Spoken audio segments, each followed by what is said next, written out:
Yeah, thank you. Thank you everybody for being here and joining us for this discussion coffee that we're co-organizing today with Friends of the Earth Europe and Pan Europe. It's a bit of a weird situation to be here together talking about more regulations while there are all these protests everywhere in Europe with sometimes very sad news with some people injured or dying even, and we do sympathize with the farmers' difficulties, financial difficulties, evolving in an open global market. And of course, even if some people try to show us as being opposed to food sovereignty in Europe, it's the contrary. We want long-term food sovereignty in Europe in using methods that allow a sustainable agriculture. We also think that there's a big need for a positive messaging towards farmers to tell them that solutions exist.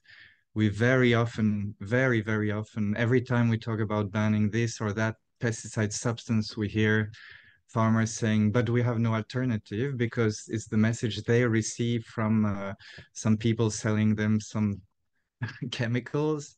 And it's really time that we think that to have a public support for a positive agriculture that is reconciling food production, environment, citizens' well-being, and so on. So again, we're discussing integrated pest management. I think you received a lot of communications already from us, but also from other stakeholders. There are many different definitions of IPM. When we speak with farmers, conventional farming lobby, they say, but we already do IPM. And then when you speak to IPM scientists, they say, yes, but it's just the very basics of IPM. IPM can go much further to reduce pesticide dependency. So clearly there's a necessity to support the uptake of these IPM measures and to better define what is IPM, to better implement it. Unfortunately, having soft measures like with the Sustainable Use Directive, we saw, even if it's mandatory since 2014, we saw that IPM was not taken up in a really efficient way in most farms. And yes, as I was saying, I think there's a lack of support, a lack of knowledge, not in all farms, of course. Many farmers are really knowledgeable. They also have these market constraints, as I was saying. But the breadth of the scientific knowledge that we will try also to have today with our speakers is really positive in the way that for many pests and many crops there are solutions to the use of chemical pesticides. And also what's positive is that the increase in knowledge is very rapid, and it's really important to have a public support to get this knowledge as well as at farm level. And I'm sorry, I forgot to mention that it is recorded, right? The presentations are recorded, but then the discussions will not be recorded afterwards. And now, sorry, I give the floor to my colleague Clara from Friends of the Earth. Yeah, do you mind switching to slides, please? Yes, which one? The next one. Yeah, just give you a bit of context as well of like why we as civil society organizations have really been working on this issue. So since the previous directive has been introduced, there actually hasn't been a decrease in the sales of synthetic pesticides. And we also see more and more evidence of the negative impact of pesticides on human health and biodiversity loss. And for us, it's really clear, and Martin already said that basically the current state and the current overuse of pesticide is actually a threat to our long-term food security, because it's really, it has an impact on everything that food production is dependent on, including pollinators, healthy soils, healthy climate. And the consequences and costs of failing to tackle these impacts is actually, there's a lot of studies that shows that it outweighs the predicted costs related to taking actions for pesticide reduction. And we also wanted to highlight very quickly a bit the can you switch the slide, please? Also that we're that there's been this call also from citizens. One clear example is more than 1 million citizens that signed the Save Bees and Farmers Citizen Initiative that asked for a pesticide reduction of 80% by 2030, full phase out by 2035, and also had a clear demand to support farmers in this transition. And there's also been a lot of different surveys and barometers that also show the concerns of citizens. We will share the slides so you'll have all the links as well. Recently there was a poll that PAN coordinated with the polling agency that showed that people are really concerned about the environmental and health impact of pesticides. And there was actually a question on integrated pest management that showed that 73% of the people respondents were in favor of making IPM mandatory for farmers. And you might have seen as well, since the war in Ukraine started, there's also been a lot of scientists speaking out and showing that really this was not the time to backtrack on their environmental commitments. This was actually the opposite. This was the moment to really make this transition possible for farmers. One of these letters include a letter that was signed by over 6,000 scientists expressing the support for the SUR and also disproving a lot of the common misconception regarding pesticides and food security. So that was the main, basically just a very short introduction, but we also wanted to really hear from experts that show that pesticide reduction is possible. We skipped over the program. Maybe we can put it back, but it's the second slide. So we'll hear from 3 different speakers today, and hope that this will give some clear examples of how it's possible to reduce the use of pesticide on the ground. Thank you, Clara. Yes, indeed. So we will have the 3 presentations in a row, and then some time for Q&As and exchange of views. So our first speaker is Elena Ambul. She is EU Affairs Manager at Agroecology Europe. I was explaining the importance of having a positive messaging towards farmers, and I think that Agroecology Europe is doing this really in a fantastic way. Mixing science and farming is really important. So Elena, the floor is yours. Thank you a lot for the invitation, and good afternoon, everyone. Nice to see you in person. I'm really happy also to have today the opportunity to share positive example, as you say, nowadays with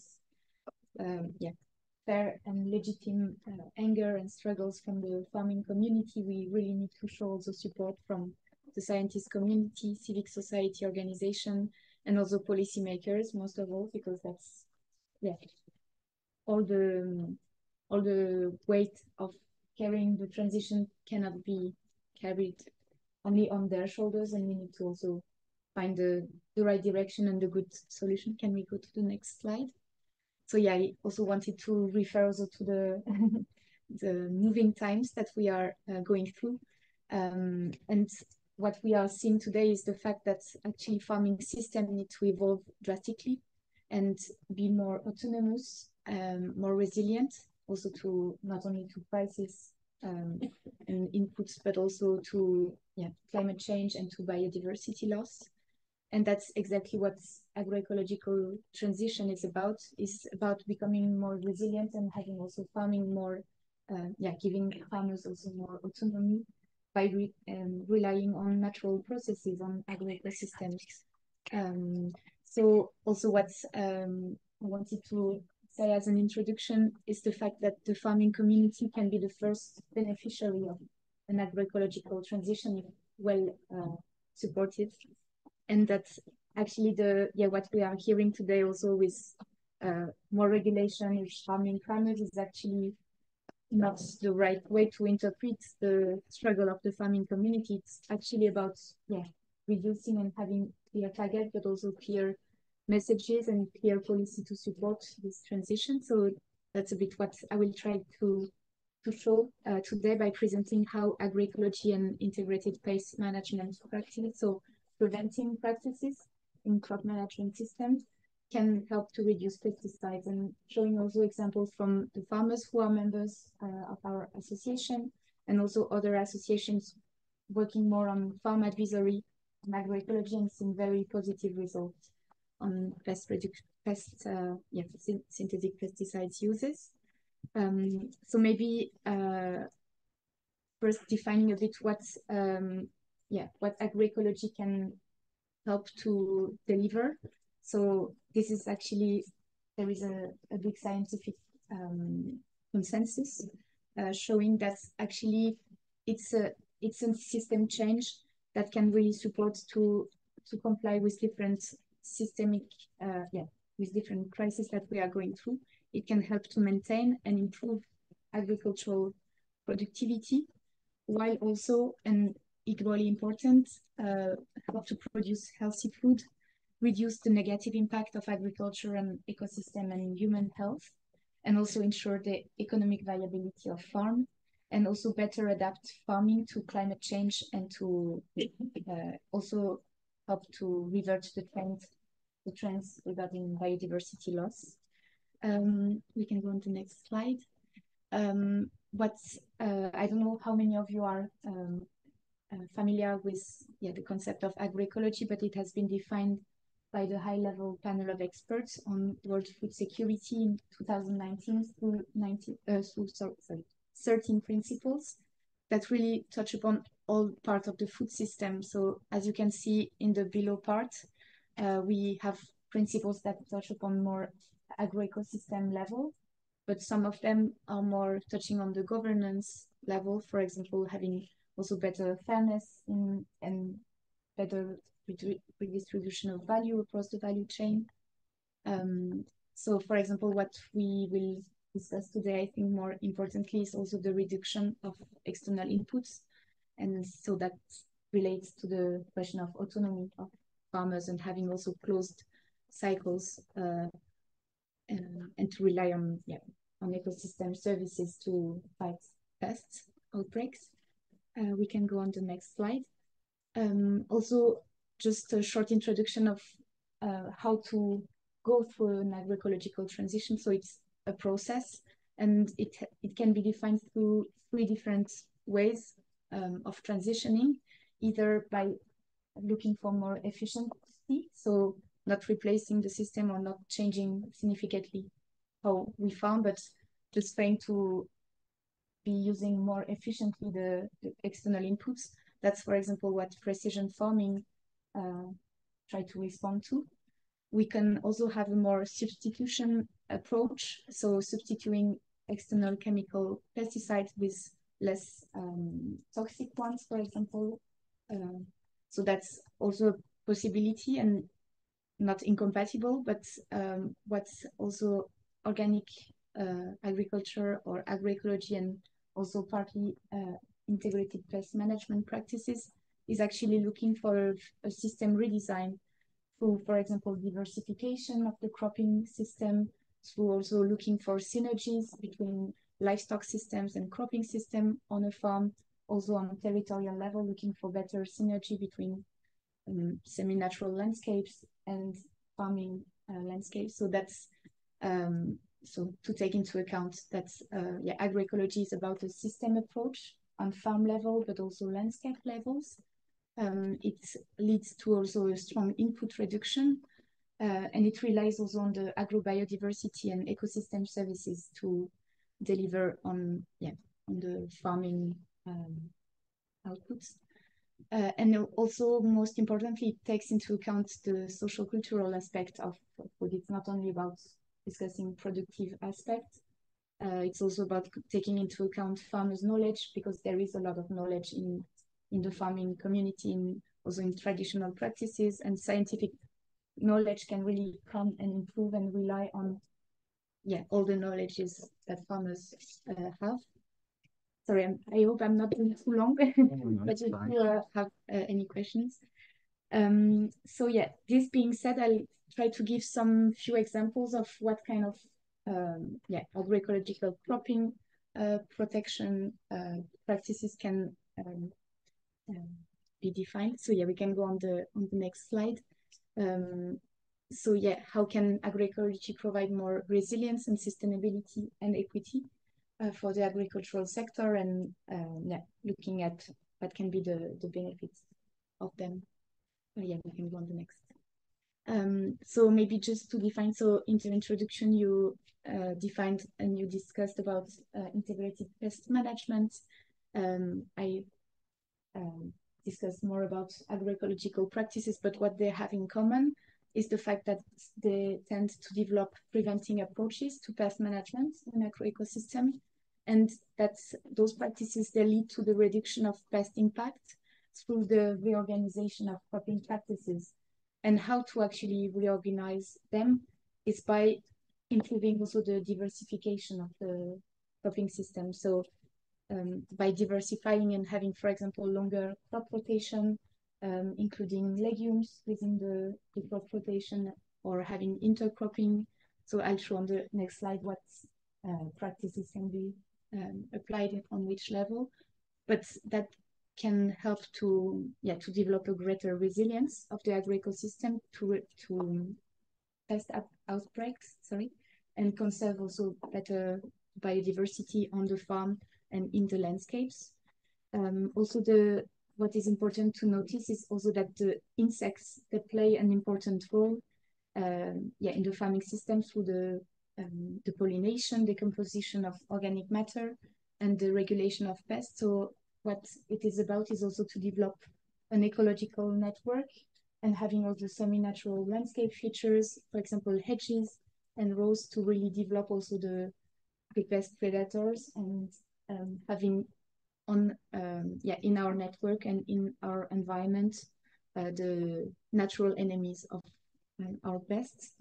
And also what needs to be developed in order to have also these ecosystem services and to have a preventive approach is to improve also the soil health, because and to have also creating beneficial biological interaction and synergies between the plant, animal, and the microbial community in the soil. So a healthy soil will lead also to healthier plants below and above the ground, and within and around ecosystems. So what's touched upon the idea of also having a landscape management on crop, on pest management.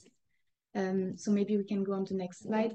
And here, as you see, we can see also what different concrete practices can be put in place at field level, at cropping system level, and landscape level. So maybe you know already some of those concrete practices, but for example, at field level, the fact of having direct seeding into living cover crops and reduce tillage in order to really restore and keep the soil structure as it is and really improve the microbiotic composition of the soil. Improve also the organic fertilization and having a continuous soil cover. So yeah, the idea is really to have a systemic view on soil health is important also. So not thinking in a silo approach that pest management is only about how to deal with the crop system, but it's also about how to improve also the fertilization on the farm, etc. Also the intercropping practices. I'll show a concrete example later from a farm 30 minutes away from Brussels. And also, most importantly, developing a dense ecological network and having, developing also around the farm hedges, grass strips, for example, in order to have those predators around and give more resilience to the farm. So, for example, that's a farm visit that we organized last year with different MEPs to show a concrete example of a farmer who is a member of our association and who really had an exemplary journey in really reducing the pesticides use, because his own aim was to give a viable farm to his son and to really to improve really the economic viability. So that's how we entered into the journey of reducing pesticides, to really improve the economic viability and have a a generational renewal that can be ensured. So the concrete practices that he put in place and he could relate about was about no-tillage practices, to really have better, cover crops, long and diversified crop rotation. That also leads to the question of how to structure value chains that can really support farmers in ensuring the fact that they can sell also those intercrops or the byproducts, or when they diversify their profit system, they need to be ensured that they have a good viability and good rentability for those crops. So we also developed a feed autonomy on the farm, because that's a mixed crop and livestock system farm. And also an interesting case that is also quite important for the farm viability is that it could develop biomethanization plants and have also an energetic autonomy. So yeah, that's just an example. Then I'll be showing on the next slide a concrete example that he's been doing on intercropping. So yeah, he associated on the same plot the oilseed rape and faba beans, and that had the advantages of reducing weed competition, improve also the nitrogen availability, so it didn't have to buy external fertilizers. It disrupts the olfactory recognition of autumn insect pests, such as the flea bees and the weevils. And it limits the possible damage caused by the larvae during the winter. So you could see by associating those two crops that they had several benefits of it. Yeah, we can go on the next. So yeah, also in the key messages to keep in mind is the fact that we have to also keep a systemic view or in the objective that we want to have in developing more sustainable food systems. So yeah, it's also about carbon sequestration. So developing healthier soil means storing more carbon in the soils, developing also more biodiversity, and having also the natural predators of pests in our environment, and farmers do have the capacity to develop it. It's also about socio-economical aspects, about creating jobs and having also more interesting job as a farmer, because having this knowledge intensive way of farming and knowing the ecosystem and the environment is also rewarding. And that's what we hear about the farmers who are supported by farm advisors in that way, is that they are eager to learn also more about how to farm in a more autonomous and sustainable way. And it's also about improving the farm working condition, which is also the reason why we see a lot of farmers in the street today. It's about health condition as well, about remuneration. And we do have the scientific evidence for it. We do want to go, or we need to go through that road to improve food security and sovereignty. So that's maybe the message about giving them the clear message and the consistency. I think I have a next slide. Maybe one example that you can follow and that can be of interest, because it's here in Belgium. We work also closely with an association that's called Terre Vivante, and they are giving some farm advisory services to the farmers with group discussion, and they're also trying to develop lighthouse farms, giving also good examples. And also fostering the conversation among group of farmers who are facing also same issues and who need also good examples. So that's maybe a road to go on, and maybe a pesticides reduction policy should also entail strong independent farm advisory services, and develop also and fund enough good examples of farms to show also the good directions. And also, of course, to remunerate better the public goods that are delivered through those good practices, and that comes together also with a consistent cap. But that's also a broader discussion, but maybe not for today. So thank you a lot for the attention. If you have any questions, please feel free. And there are some literature on the last slide, but I can share it with you. Thank you very much, Elena. I suggest we keep the questions for the last part after the presentations. Yeah, I was very interested in your example of rapeseed oil, the mix, and faba bean, because it was one of the key arguments when there were discussions to ban neonicotinoids. We cannot grow oilseed rape without neonics. Okay, thank you very much. So the next speaker is Karel Bolkmans. He is Chief Technology Officer at BioBest, a biocontrol company. He's active into the biocontrol since 1992 and the co-founder of the International Biocontrol Manufacturers Association, IBMA. Karel, the floor is yours. Thank you. I've had quite a short night. I live in Hoogstraten, close to the Dutch border, north of Antwerp, south of Breda. And we've had farmers protesting in our village until 3 o'clock this morning. And I don't know if you listen to the news, but tonight in Merksplas, which is a village next to ours, again, there will be heavy protest tonight. And to be honest, I understand them. Maybe a few words about my background. I'm an amateur botanist and entomologist and also bird watcher. I do, in my free time, inventarizations.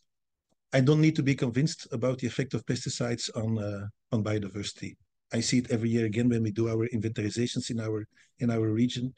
But I'm also descendant of a farmer's family at the same time. So the next slide. One more. Maybe I will control the. Sure. Yeah. What we see is, my first question is, I'm a very pragmatic person. Do we really need to regulate pesticide reduction in the current context? And maybe I'm swearing in the church here at the moment now. I'm not completely convinced, because what we see in practice is that farmers are rapidly losing the chemical solutions. One of the key drivers for the uptake of biological control or biocontrol-based IPM is pesticide resistance. Every time when farmers really make the shift from being pesticide users, or nozzle heads as we call them, very often the motivation is because the chemicals don't work anymore. And today, for example, and I'm using an example now outside of Europe, in California, for more than 25 years, almost 30 years, all the strawberry growers there, close to 10,000 hectares, are using biological control, predatory mites to control spider mite, because the chemicals didn't work anymore. It was the chemical Plictron 30 years ago. And we have numerous examples in other crops, also here in Europe. Second is the pesticide re-registrations. When we look at the timeline, how many active ingredients are available today for farmers, it's a very steep reduction over the past, let's say, since 91414, since 91. And the third one, very important, is the retailer requirements with regards to pesticide residues. In 2006, there was a report from Greenpeace Germany called Essen ohne Pestiziden. And Greenpeace made a systematic analysis of fruits and vegetables in the German supermarkets. And what they discovered, or confirmed, I should say, was something that we knew in the industry already for many, many years. And that's the excessive pesticide usage in greenhouse crops in Spain. Huge MRL exceedances. The use of two or three molecules, active ingredients that were not registered in Europe yet. They came from China. I can remember one, isovenphosmethyl.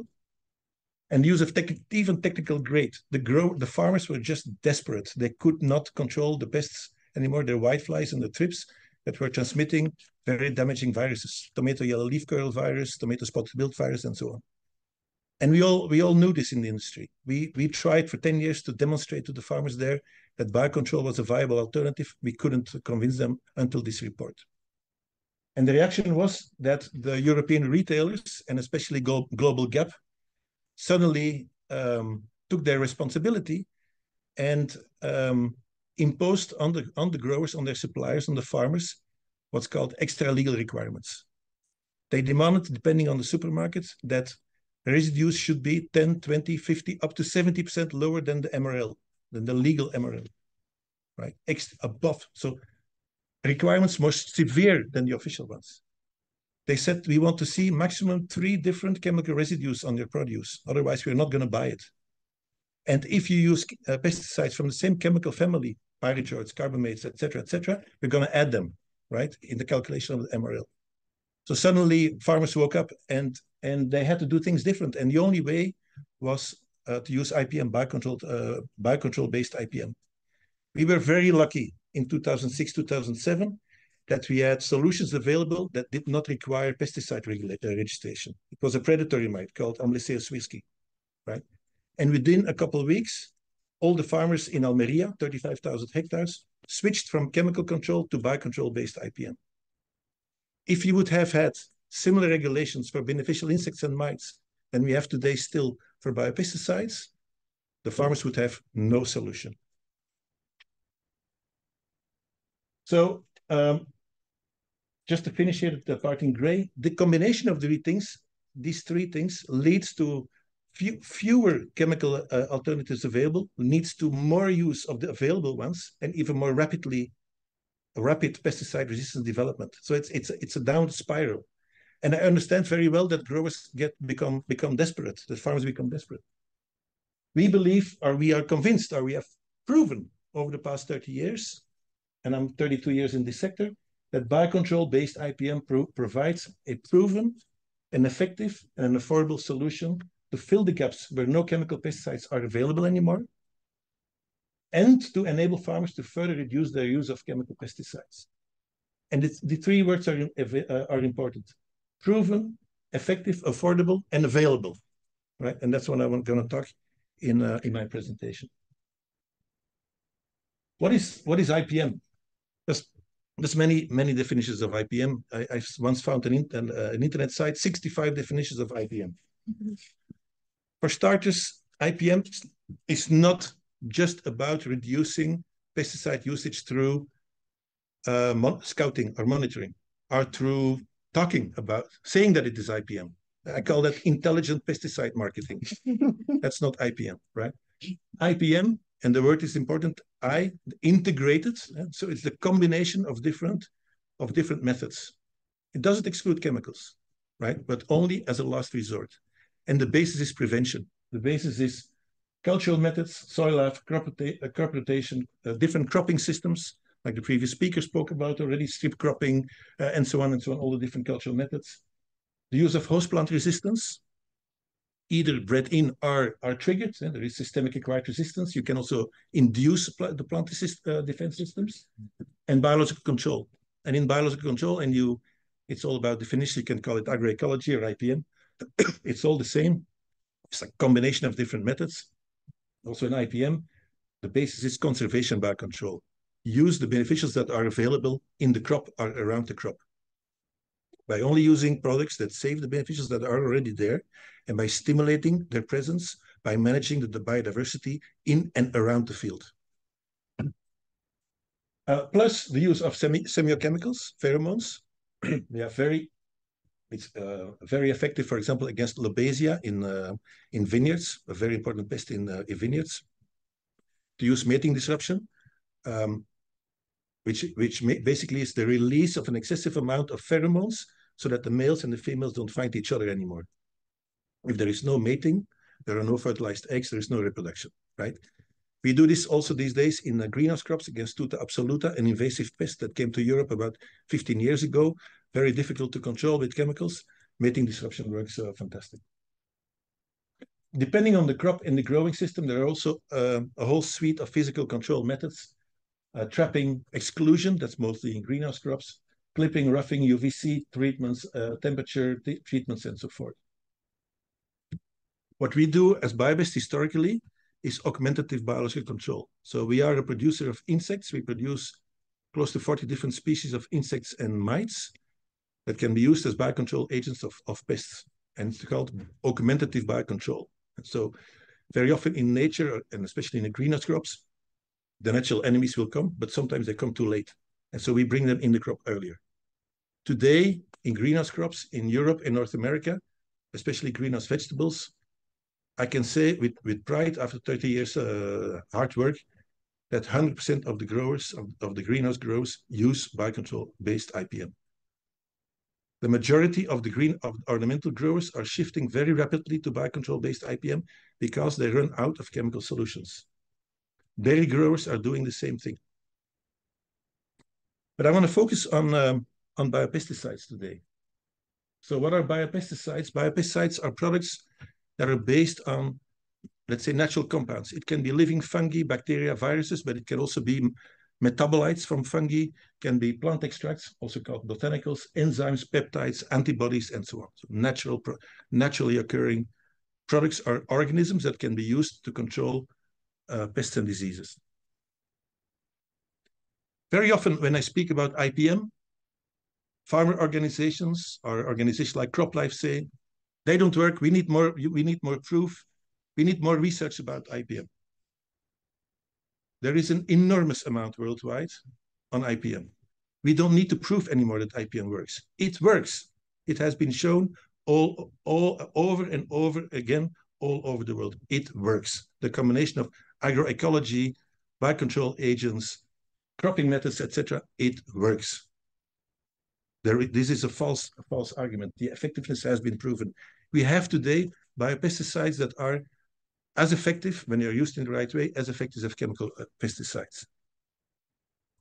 Affordable. It's too expensive. That's another argument that we hear very often. It is absolutely affordable. We have today production methods when we talk about biopesticides and also beneficial insects that make it affordable also for row crops. And I will come back to that in one of my next slides. Due to large-scale modern production technologies. And for agroecology, it doesn't necessarily cost anything, agroecology. It doesn't cost a lot of money to plant strip crops around your field to manage biodiversity, to use different cultural methods. The issue is, what happened here? The issue with biopesticides is the availability of biopesticides. They are limited for European farmers compared to other parts of the world due to the extremely slow European registration process. This is the real issue. Here is a map where you see an overview of the registration times in different areas of the world.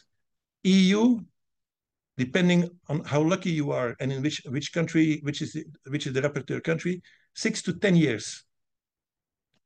Most other countries, we talk about 3 to 5 years, mostly 2 to 3 years. I come back from Brazil. Last week I was in Brazil, 1 to 3 years, mostly 1.5 years on average to bring a biopesticide to the market.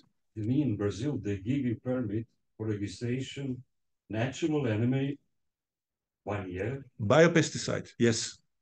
Yes. This is hazard. This is a little bit hazard. What do you mean with hazard?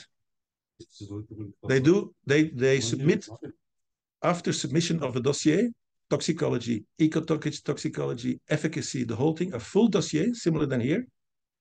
1.5 years the authorities have need to give an authorization. Okay, so good. Full dossier, Yeah, not based on toxicology, ecotoxicology, the full dossier.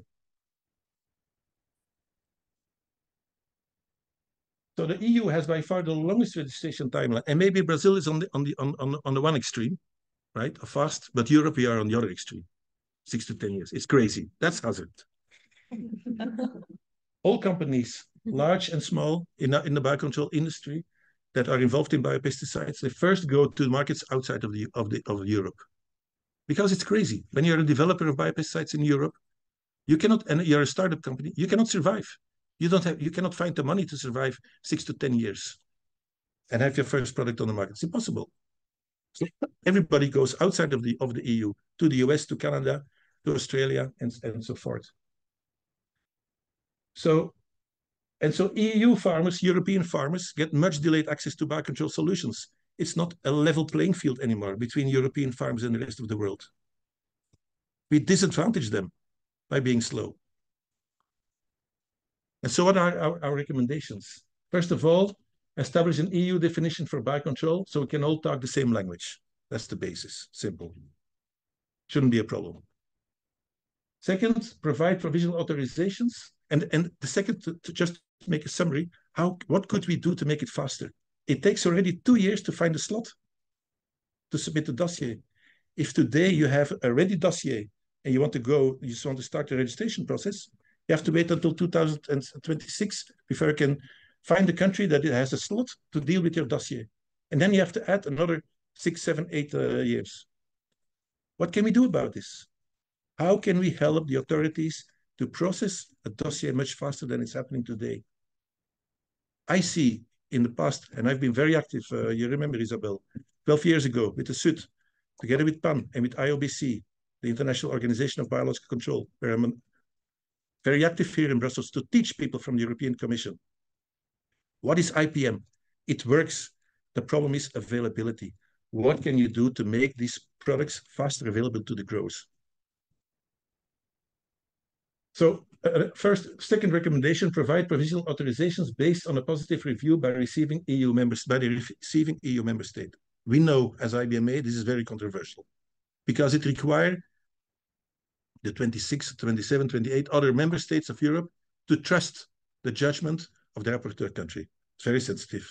We know that. But what is the price that you want to pay? How motivated are we to help our growers as European Union? Shorten the regulatory review timelines from 6 to 10 years to maximum 2 years, for example, by prioritizing biocontrol dossier submissions. They don't get the priority today. And I think, and this is not in the recommendations here, one of the issues is a lack of knowledge among the people that need to evaluate the dossiers. I have a number of examples of products that we submitted over in the past that didn't get through or took a long time because there was simply a lack of knowledge in the EU member state that was looking at the dossier, and especially also at EFSA. And when people don't understand, what do they do? Precautionary principle. I'm not going to take a risk as a public servant. If I don't understand, I don't allow, because I might be held responsible. Precautionary principle. What is the solution? Inject knowledge. Bring people that understand, that know about biologicals, about metabolites, about plant extracts, etc., that are able to evaluate the dossier. And for registered products, facilitate extension to new crops or new uses and extend timelines for re-registration. For me personally, the third one is the most important and the most realistic. What can we do? If we let the SUR go now, right? If the SUR is killed, we're back on a new trajectory for another 10 years. I think we need to focus on fast-tracking the market authorization for biological solutions and focus less on pestering the growers with pesticide use reduction. I'll explain you why. And I know this is very controversial what I'm saying here. These are stats from Brazil. 12 years ago in Brazil, there was a new pest, Helicoverpa armigera, which was an invasive pest for them. They didn't know how to control it. They had problems. They couldn't control it with the pesticides, etc. And at that time, the registration time in Brazil was also very long. What did the Brazilian authorities, Anvisa, etc., what did they do? They installed a temporary fast track for biological control solutions for Helicoverpa for 1 year. Right?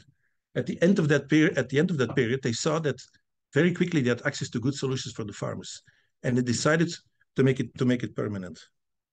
And these graphs show the uptake of biopesticides, bionematicides, bioinsecticides, and biofungicides over the past 5 years. This is an independent study by Kinetic. This is not from IBMA. This is not from Greenpeace. This is an independent market research organization, Kinetic, very, very well known. You see the uptake in money, the uptake in, this is the number of registered products. Okay. And this is the number of hectares. We are today at 50 million hectares where they use biopesticides. We as BioBest also, we've been a long time been thinking about investing in biopesticides. We never dared it. We invested now last year in 2 companies, one in the US, one in Brazil, biopesticide companies. Because there we know it's possible. And we hope that what we can show there and that what we can learn there from these people, that sooner or later we can do it in Europe. And I'm not talking about 1 year. Even if it takes 3 years, it's fine with me. But 6 to 10 years is too long. Okay, Brazil is big. It's big, the example. Yes. But if they showed it, but we're talking there about big crops. I'm not talking here about biocontrol in high value crops. That's very often an argument that's used by farmers and chemical pesticide companies. But in greenhouse crops, you can do it because they make a lot of money per hectare. The Brazilians show now that it is possible in soybeans, in sugarcane, in corn, in wheat, in coffee. They compete with biopesticides. They compete against old products, generic chemicals, very cheap ones, like mancozeb, with biologicals. It works and it's affordable. So why am I pushing it? What does the Brazilian example show? The Brazil has no targets in pesticide reduction. They don't. But still, you see the uptake of biopesticides going very fast. We as BioBest, and I'm talking as BioBest and as Carl, not as IBMA, we believe that fast-tracking biopesticide registration will spur innovation. In other words, more European companies will be willing to invest in the development, production, and registration of biopesticides, resulting in more solutions available for the European farmers. They need solutions. They have gaps today. They have pests and disease, indeed, which they cannot control with chemicals. They are right when they say that. It's not easy, but you cannot take something away from the farmer and not provide them with an alternative. What do we want as a society? The via negativa or the via positiva? Do we just want to take away things from farmers, or do we want to give them alternatives? When I talk to farmers, all the farmers I talked, and I live in the middle of a farmer community. I've been traveling around the world for more than 30 years, all corners of the globe. When I talk to farmers, all farmers are willing, when they are available, when they are affordable, and when they are effective, all farmers are motivated to switch to biocontrol-based IPM, but they have to be available, effective, and affordable. Farmers don't like to spray chemical pesticides. They don't. It's our responsibility to make them the solutions available. When they are available, they will use them. Brazil shows it.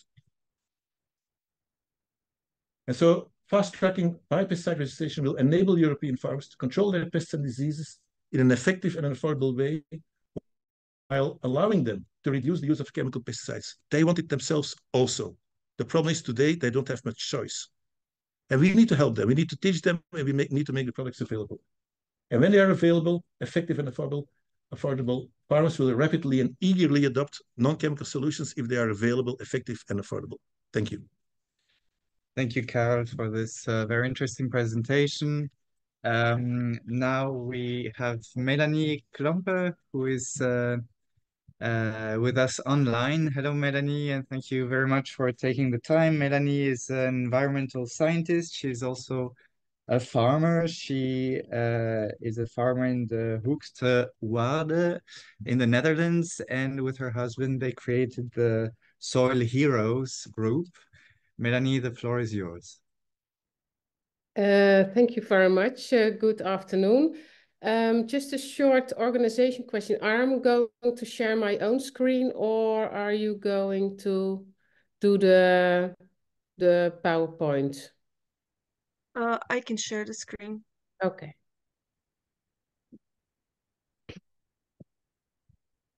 So maybe good just to start with a small introduction. Thank you for the introduction you gave. My name is Melanie Klompe.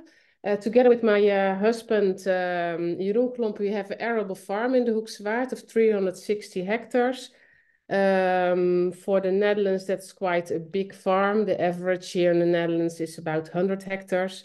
We are based on a sea clay soil, so it's one of the high production regions in the Netherlands.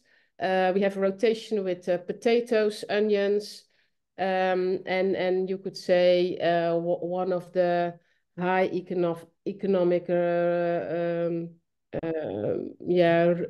resources here in the Netherlands.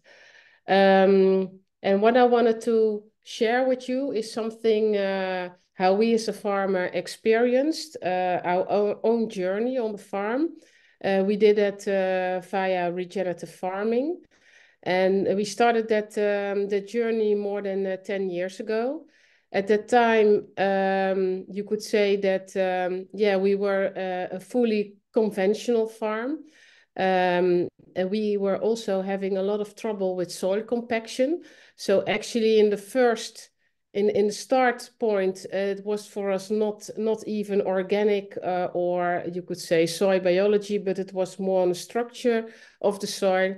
And we saw that, only on the soil compaction, we started to have a higher input, looking at bigger machinery, more fuel, but also we had trouble with more drought because of the compaction. We were losing the water holding capacity of the soils, topsoils, and also in very wet situations, we saw actually water on the fields. So just one back, please. It's going a little bit faster, yeah. So what we then started in our journey is, of course, first you are going to look at if how do we need to solve this, and through our own experience, we decided to go on the regenerative track, and looking at all the available information and knowledge here in Europe, especially you could say for arable farming in our area, there was no knowledge available. So all the consultants were only on the conventional side, did not develop anything about regenerative agriculture. So that's why my husband and I decided to, you could say, founded our own Soil Heroes Foundation. And the foundation is mainly based on 3 pillars. One of them is the proof of practice. So we run a lot of practices on our farm, and through the knowledge of experience, but also with gathering data, we try to develop the knowledge and also share that knowledge with farmers, in the end to empower farmers to join us in this regenerative movement and go into the transition towards more sustainable farming. And in this foundation, these are some parties which are now involved in the foundation, helping us really executing all those research and proof of practice on our farm. Please, can I have the next one? To say something about regenerative farming, I always found difficult because there's not really one definition of regenerative farming, in my opinion. I think regenerative farming is more about principles. It's about really implementing certain principles in your farm practices, in your farm management. And from our perspective, if you're looking at sustainable or even organic farming, that does not mean you are working on a regenerative way. For instance, if I look at all the organic farms in our surroundings, they are still plowing a lot of all their lands because due to the plowing, they can control the weeds better. But if you're looking at the regenerative way of working, you want to go towards a no-tillage or a shallow tillage situation. So that's why I, in the extreme, put it in this graph, you could say. And from our perspective, it's not the crop which is the main focus for the farmer, but it's the soil health which is the main focus of the farmer. And if you focus on the soil health, it's looking at how we can, you could say, how we can combine this with having good and healthy crops, and how we combine it with the farm practices we are doing on our farm. Next, please. So how do we do this on our farm? For us, we are aiming at 3 pillars. And actually all the practices are one or 2 or sometimes 3 touch upon all these 3 pillars. And by just working on these 3 pillars, you could say you are going to make the dynamics between those three pillars only stronger, and by doing that, you will gain in natural resilience. So from our perspective, it's about building up natural resilience back, and by doing that, you are also gaining in soil health. So actually, it's about preventing that pest and sickness in your crop or your soils will happen, instead of you could say try to make it better.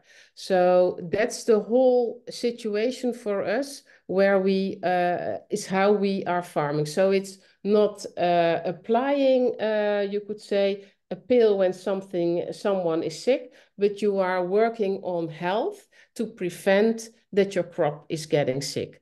So for us, all the practices which we have developed on our farm are coming out of one of these three pillars, or sometimes are a combination of those three pillars. It's actually about a holistic approach, where you could say you need to work according the laws of nature. And what we see by walking this track, going into this journey, is that that compared to conventional farming, you are often not working according you could say the laws of nature. And to give you some examples is a very simple one. That could be like applying of manure. Sadly, in the Netherlands, we need to inject all the slurry. But if you're looking at nature, manure is always applied on top of the soil, and then it's there, and you could say soil biology is working the manure through to the ground. If you are injecting slurry into the soil because of the emission of ammonia, and that is the main reason why it's injected in the Netherlands, because people hate the smell. The pH is that low, and that also, you could say, all soil biology can't handle the concentration on minerals, the low pH, that it's really an attack on soil biology. If you are working with, for instance, solid manure with a lot of straw in it, and you just can put it on top of the soil and just let soil biology work it through into the soil, you have a more natural way. And by doing this also, you will have less runoff and also less leaching. So those are just some practical things where you can see there where conventional farming does not match up to regenerative farming, and you could say farming according nature's rules. Next, please.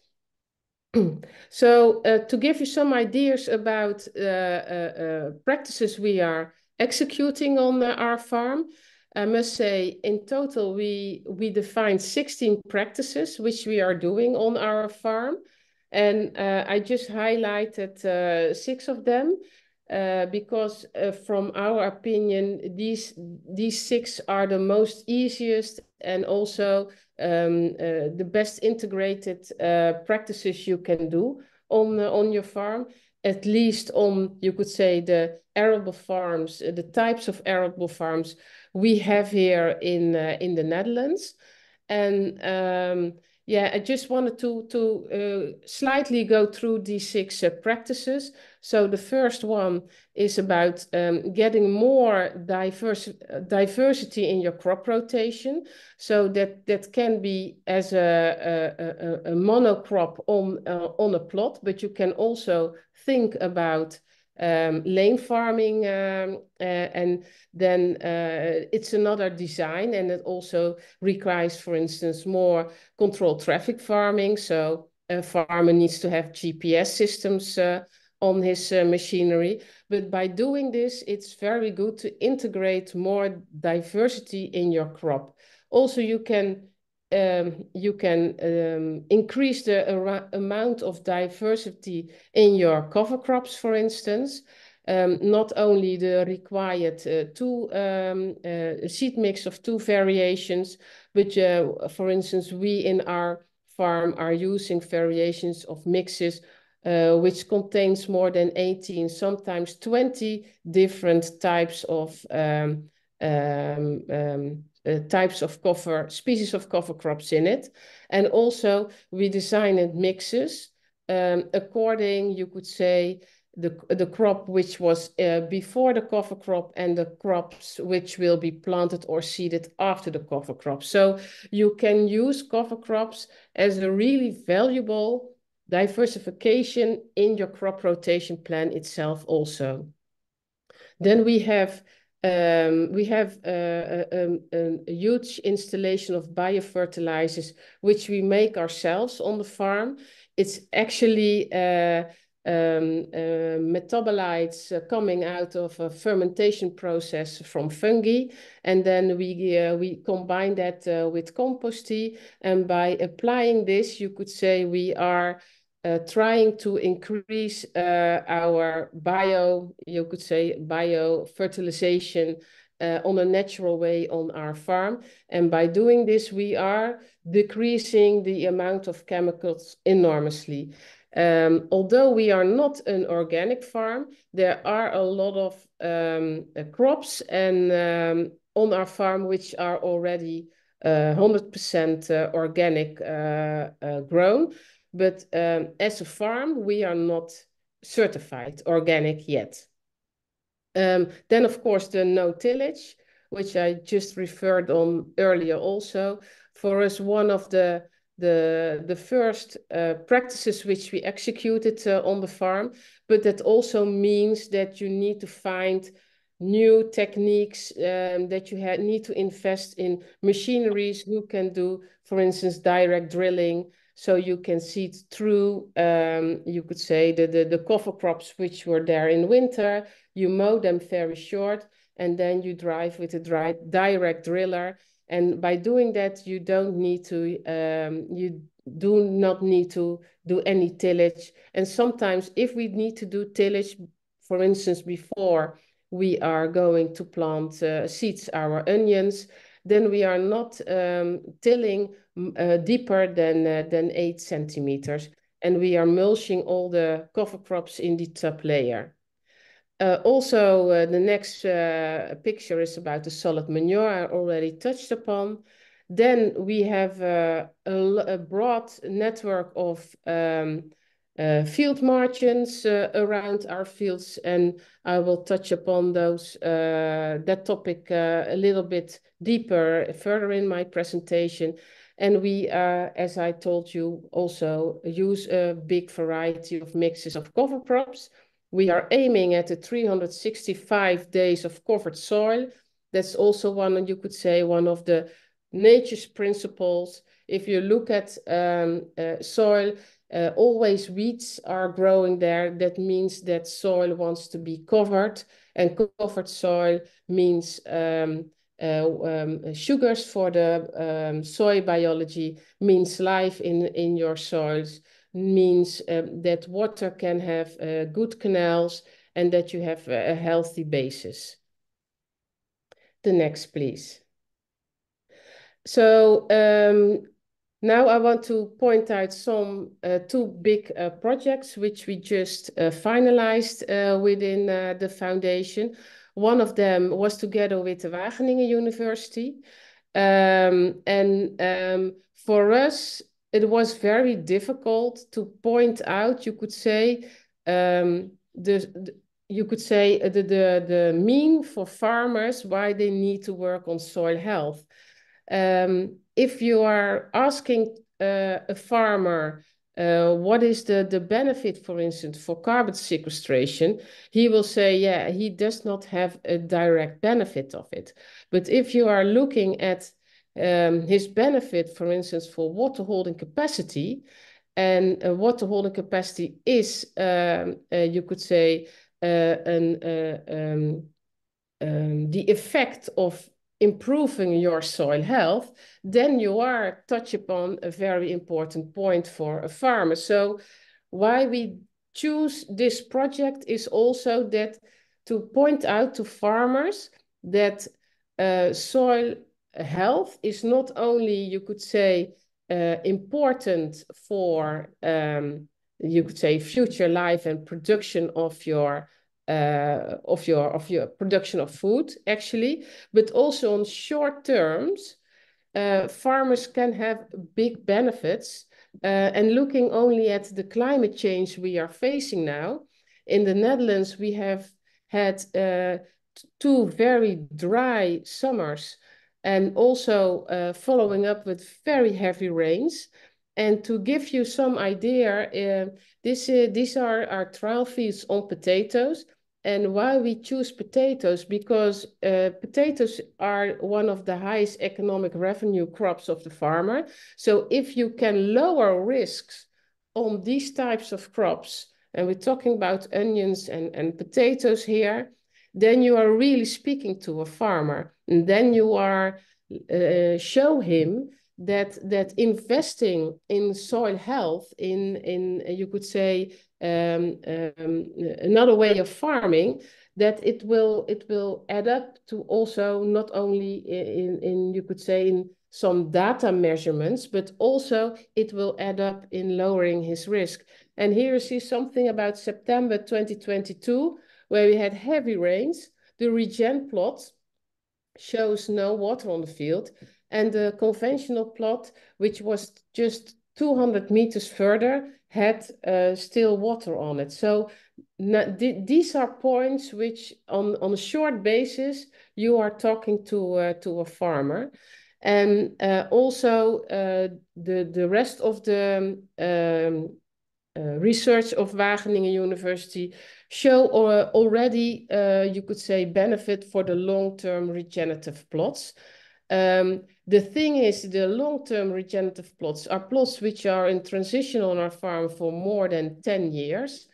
And the short-term regenerative plots are there for 3 to 4 years. So what you see here is that it takes at least, you could say 7 to 8 years until you see some benefits. So I think there lies the biggest point for farmers, that they have small margins now on the, you could say, on their farm management. And with the small margins, that means that, they don't have much money to invest if they want to change something in benefit of soil health. So that will be always a challenge, I think. You could say the short economic revenue versus the long-term economic revenue. But I totally agree with the former speaker that all farmers are, you could say, want to have a good soil also for the future, because they want to have their children to be farmer also, and they don't want to use chemicals. They want to do it on a natural way. But often the conventional way, the chemical way is still for them often the more economic revenue, or they think the more economic revenue way. So that's why we as a foundation really wants to show on a farm, working farm, exchange our experience as a farmer to other farmers and show them that there are other ways. The next slide, please. So then I want to show something about a big project which we were involved with together with Wageningen and the University of Amsterdam. It was part of a big Interreg project. It's called Fabulous Farmers.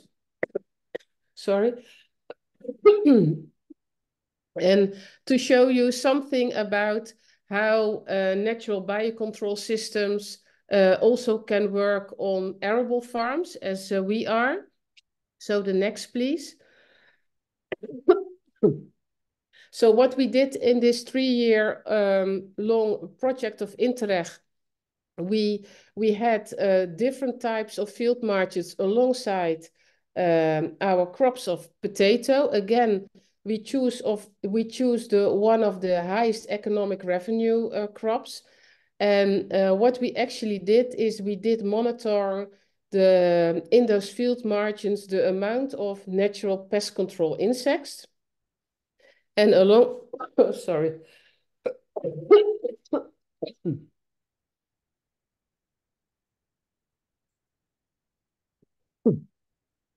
And alongside that, we also monitored the amount of aphids in the potatoes. And for, oh gee, sorry. Melanie, if you want to go and have a glass of water, don't Yeah. hesitate. I have it here, but I have it. Oh, sorry. I hoped it stayed away, but it's not.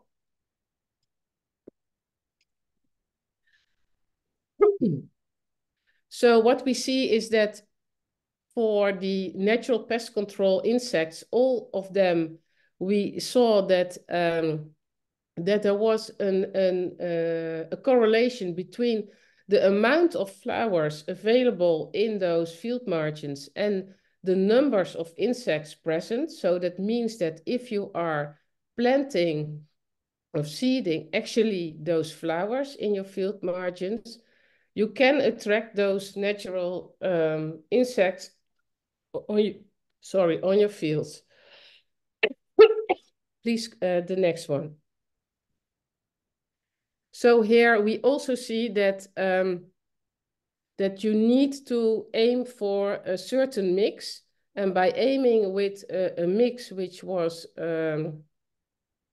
put together by the University of Amsterdam, you can also increase the diversity of the natural pest insects which are attracted in those field margins. And we did this test 3 years. On the first, you saw a map of all the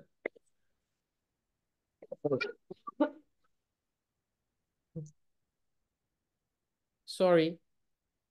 You saw a map of all the field margins spread all over the island.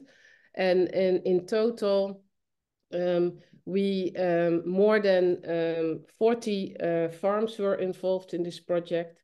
And we over more than 60 different field margins were included in this project. So that gave us pretty a good scientific-based program and data. The next, please. Also, we saw a really clear result on the amount of natural pest control insects in those field margins, and then the amount of aphids. So what we actually saw is that the population of natural pest control insects is good enough, is solid enough to, you could say, to control the aphid populations in the potato.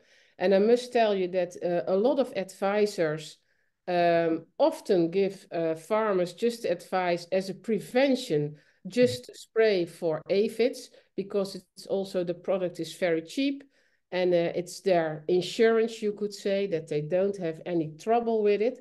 But the product on spraying for the aphids is also damaging a lot, you could say, the natural pest control insects. So by giving the farmers insight on yearly base what the amount of natural pest control insects in their field margins are, and advise them that they don't need to spray because the population of natural pest control insects is big enough to control the aphids, that seemed to be very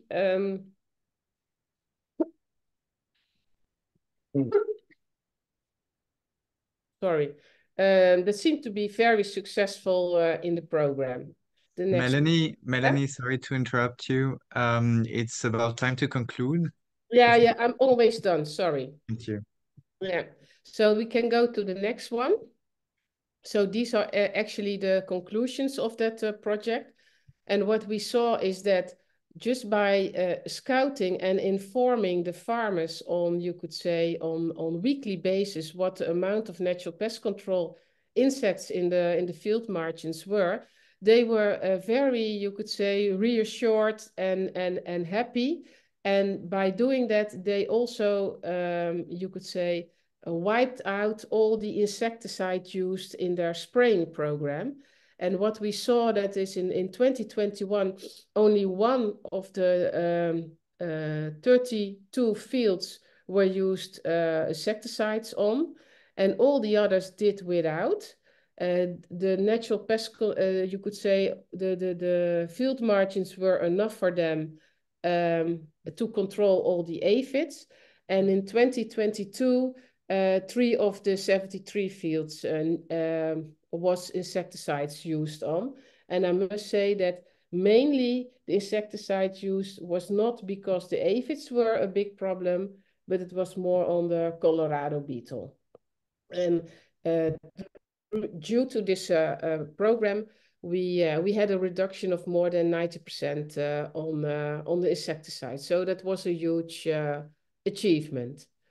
And the next, please, that's the final one. Also, the field margins in the Netherlands, because we have so much ditches, are often alongside those ditches. And what we also did is we compared the quality, the macrofauna of the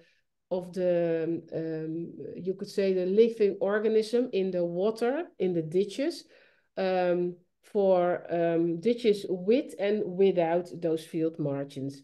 And you see that in the yellow pillars, you will see that not only the abundance was higher, but also the diversity was higher, and also the amounts were higher. So that also means that if you are giving those field margin a strategic good place on your fields, you can also, you could say, gain more functionality. In this case, we were gaining also in water quality.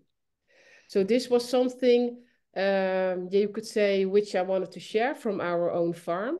And by using this knowledge to other farmers, we are now happy that 1/3 of the farmers on our island are participating in the field margin project.